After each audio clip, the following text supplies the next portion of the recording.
them. And I mean, take for instance, look round some of the gardens, and people say, well, if they did the gardens it might be a bit better, but when you're living in a house with black mould running up your walls, no money, I mean, because I defy any of you people to exist and really live and have a home that's worth living in on DHSS levels, which is what, 49 quid for a married couple, to pay everything out of the bills, the power bills, the food, the clothing. You tell me that you're not going to get down there and have no hope whatsoever. I mean, I've had grown men, 6 foot tall, sit and cry, and I've cried with them, and I'm not ashamed to cry with these people, because when they said to me, I can't carry on anymore, I know exactly what they're bloody saying, because I've had this sort of experience. Those trousers, those trousers. There's only coats and trousers. Idleness. Squalor, disease, want. Leave them on there. 5 evils. What's that? It doesn't only affect the Manor, this play. It's a play that affects everybody nationwide. And anybody who's willing to book us to come and put this show on, we're quite willing to go up and do it. I mean, we don't charge anything. We're all unemployed, and we do actually know what we're talking about. Because the things what Norman Fowler's coming with and what Margaret Thatcher intends to do, especially if she gets in government again next time, the unemployed's going to have nowhere to go. So as far as I'm concerned, the next step is either to go out thieving to keep their head above water, or to go 6 foot under. That's what I mean.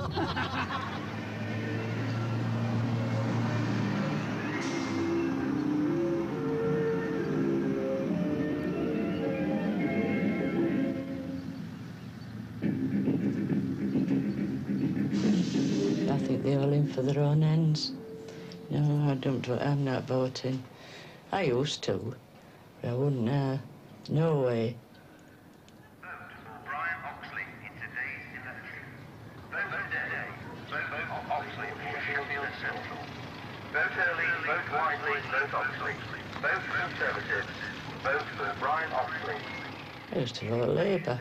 Well, I couldn't vote for anybody else, could I? Working class. I mean, I couldn't vote Conservative. Got a note to conserve.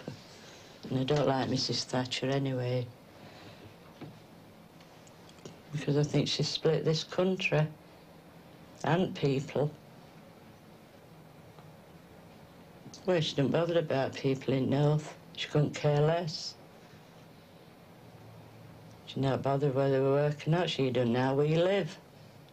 Up here in North.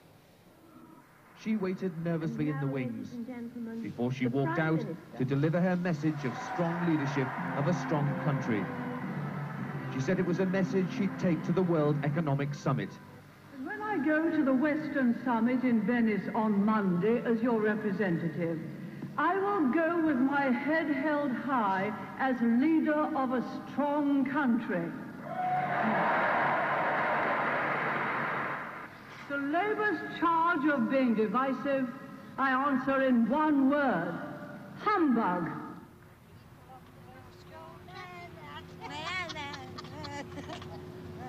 Sing Alouetta. Alouetta, Shanty Alouetta. Alouetta, Shanty Alouetta. Oh, she did a pussy, yeah. That's what I mean. You gotta, come on, please, sing it, we have to answer it, see? Hey! Oh, no one, you're an out.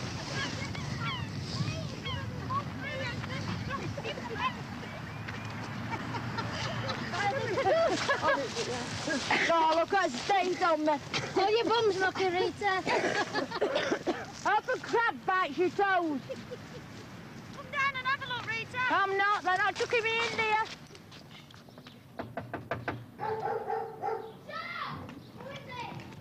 Comes on behalf of the Labour Party. Right. Will you be supporting us on June 11th? Yeah. You stick us one limit window, love. Right. Hello, my love, I'm sorry to disturb you. My name's Brian Oxley, I'm the Conservative candidate. Not red, Dale. All right, don't worry. Can I rely on your support on polling day? Yeah, that's nice to hear. I'll leave you that to read. Thank you. Thanks. Bye-bye, love. Bye-bye. They've missed all that out, haven't they? All what out? Well, they've missed me eating allowance and my diet's down and laundry allowance. Ah, and why have you been getting these? Oh, they're for my husband. He's at home, he's in a wheelchair. Yes. Well, you see, the thing is that the Fowler Act has been passed, and Norman Fowler has abolished these allowances. They don't exist anymore. Yeah, but they do exist because he's at home. Yes, well, you might want them, but you can't have them because they're not there, they don't exist. They've been abolished by the Act, you see. So you're getting your basic pension and an invalidity premium for your husband. Oh, that can't be right. It is right. An Act has been passed. Norman Fowler's passed an Act. He says you can do without that, and you've got to live on this now. That's what you're entitled to, so like it or lump it.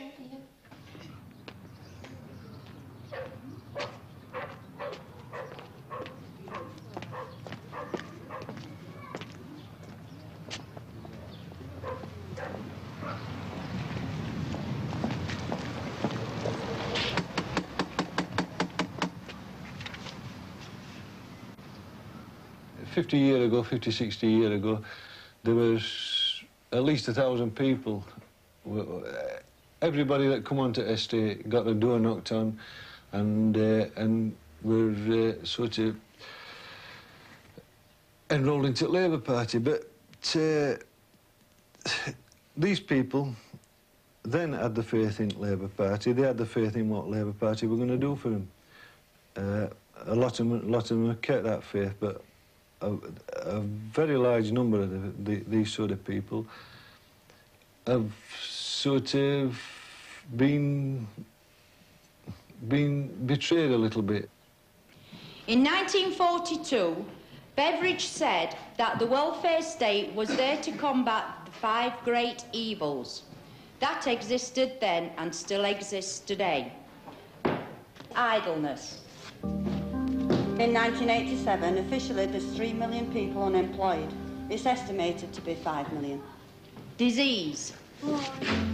Health's divided between rich and poor, and it's greatest it's been since 1945.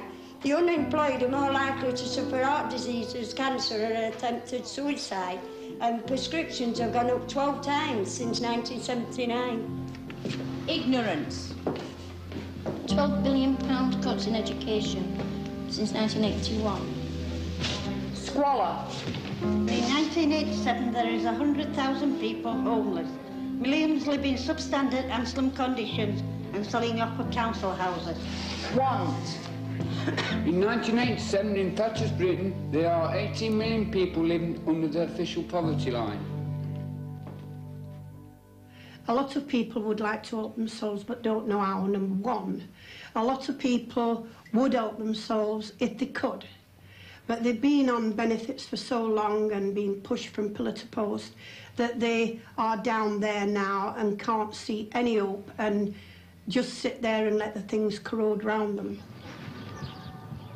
The thing today is that people are isolated. Care about one another. Don't worry about absolutely number one anymore. It's not on.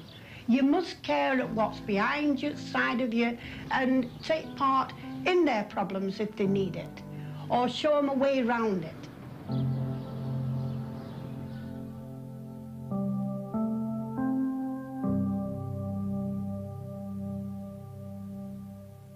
A few years ago, we sat here talking about conditions at state, estate, and it was me that did most of talking and telling him faults with talking about faults at estate.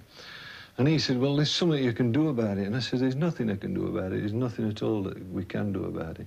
And he said, well, there is something you can do about it. Try.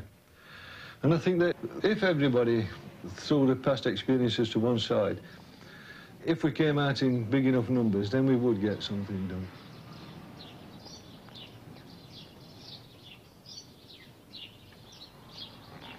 No, I told them straight. I said, when they come to see me, where do you want to go, Tom? I said, I want to stop here in the Manor. I said, I want to live with the rogues I know, not with the rogues I don't bloody know.